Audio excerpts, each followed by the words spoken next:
results of the traction bar install as well as the brake conversion. My brake lines are still a little loose. I gotta build me some brackets to secure it. Traction bars from Speed Engineering. Didn't really care for the grade 5 bolts. The nuts, however, were in really good shape, really tight and tough to do. I did run into a thing. I do have a 1/2-inch Milwaukee impact, and I did a little bit of deflection on that when tightening up those U-bolts. It ended up causing this bracket right here to spread out.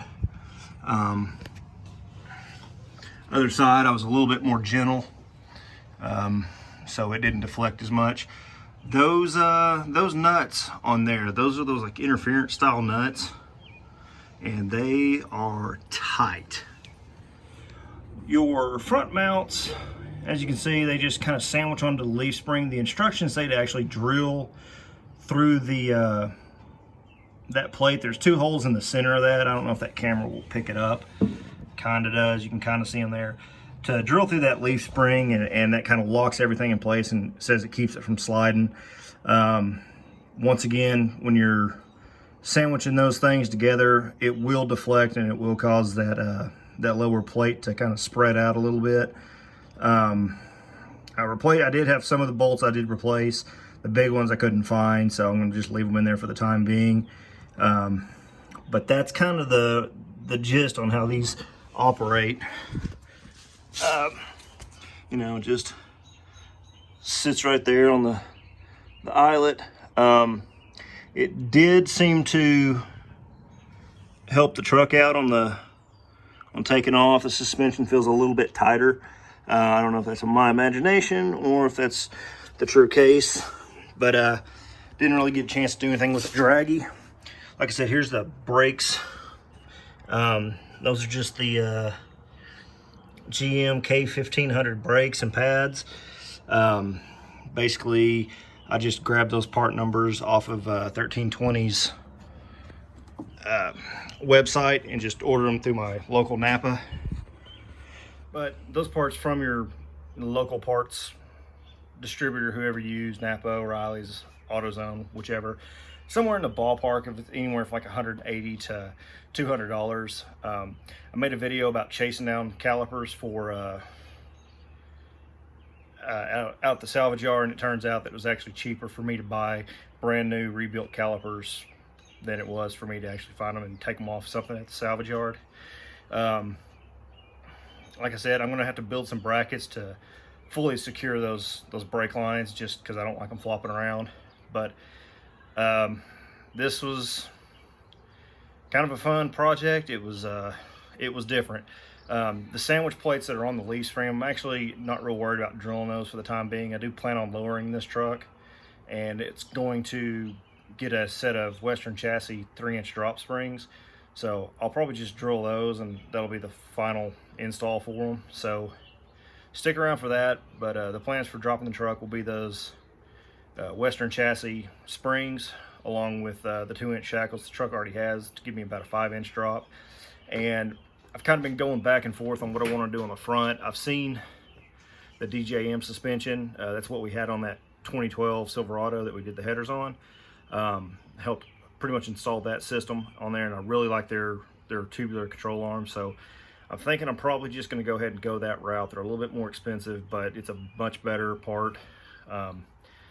Some of the things I've seen, by the time you replace ball joints and bushings and things like that in that lower control arm, you'll have almost enough money to buy a complete set of that stuff, plus your time and effort to actually replace ball joints and bushings and things like that. Just do the whole control arm. That way you can use your factory spring, your factory shock, everything just bolts right up in place, and you don't have anything crazy that you have to build or cut or anything like that, and you just go get a line and be done with it. But that's future plans. So you know, 3.5 drop on this, along with getting some tires for those wheels. Got those wheels from US Wheel.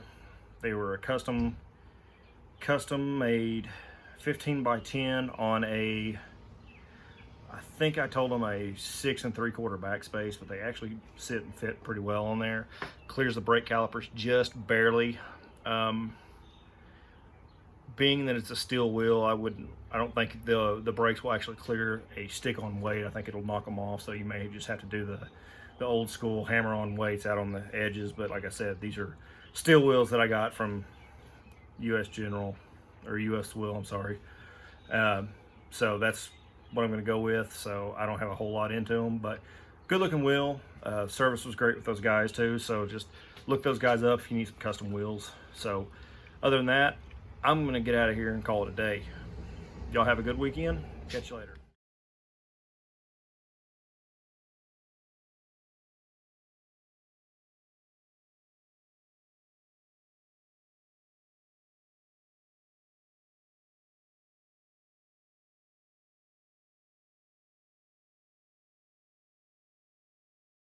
I'm going to go ahead and throw this out here. When you do this 15-inch brake conversion kit for a smaller 15-inch wheel, you do give up the use of your parking brake. So your emergency brake, parking brake, it is no longer in service. It's no longer even on the truck. I actually pulled the cables and everything off and just secured the remaining cable up to the truck. But you do lose your parking brake, and I'll show you what I'm talking about. So this is the backing plate off of your rear axle.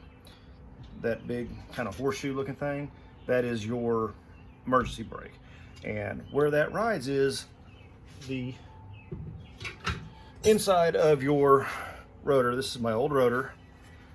But right in here, just like a brake drum, there's where it rides at. So that's your securement. That's what it pushes against, and that's what is your parking brake or emergency brake, whatever you want to call it. So with this kit, that goes away and you do not have it any longer. So be mindful of that. This is not something that, you know, if you go to hit your emergency brake, it ain't there. You know, don't park on hills, whatever, trust your transmission. But you do lose that function, and I would just want everybody to be aware of that. But anyway, if you like what you're seeing, like my channel, subscribe to it. Give my videos a thumbs up. Let me know what I could have done better, what I could do to help out. If you got any tips or tricks, I'm all about it. I'll take all the information I can get a hold of. But y'all guys have a good weekend. We'll catch you later.